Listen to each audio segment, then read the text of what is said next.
स्वागत आहे। लोकसभा निवडणुकीच्या प्रचाराच्या शेवटच्या दिवशी काँग्रेस पक्षाने महाविकास आघाडीच्या उमेदवार प्रणिती शिंदे यांच्या प्रचारार्थ सोलापुरातील भाजपचा बालेकिल्ला मानला जाणारा शहर उत्तर विधानसभा मतदारसंघातून भव्य अशी रॅली काढून सर्वांचेच लक्ष वेधले।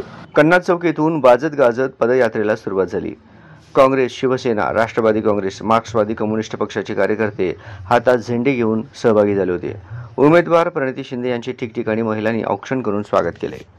ही रॅली जोडबाई पेठ, चाटला कॉर्नर, घोंगडे वस्ती, गुरुदत्त चौक, विश्रांती चौक, बलिदान चौक, मंगळवार पेठ पोलीस चौकी, सराफ कट्टा, माणिक चौक, दत्त चौक, राजवाडे चौक, नवी पेठ, मेकॅनिक चौक, भागवत टॉकीज, छत्रपती शिवाजी महाराज चौक या मार्गे रवाना झाली।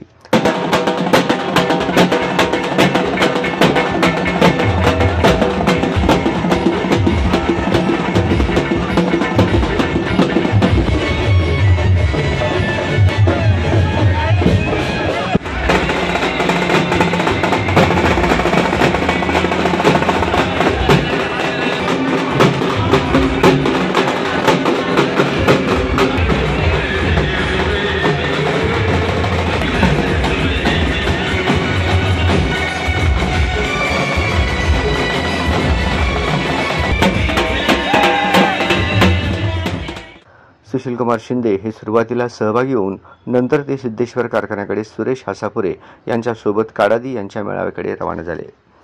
माजी आमदार आडम मास्तर, माजी आमदार दिलीप माने, माजी आमदार प्रकाश येलगुलवार, माजी महापौर महेश कोठे, काँग्रेसचे शहराध्यक्ष चेतन नरोटे, राष्ट्रवादीचे शहराध्यक्ष सुधीर खरटमल, शिवसेना नेते अमर पाटील, भीमाशंकर मैत्रे, बाबा मिस्त्री, अशोक निंबर्गी, UN बेरिया, आरिफ शेख, शिवा बाटलीवाला, गणेश डोंगरे, नलिनी कलबुर्गी, जुबेर कुरेशी, तिरुपती परकीपंडला, संजय हेमगड्डी, मनोज येलगुलवार, प्रमिला तुपलवंडे, संध्या काळे, अनुराधा काटकर यांच्यासह काँग्रेस, राष्ट्रवादी, शिवसेना, मार्क्सवादी कम्युनिस्ट पक्षाचे कार्यकर्ते मोठ्या संख्येने सहभागी झाले होते।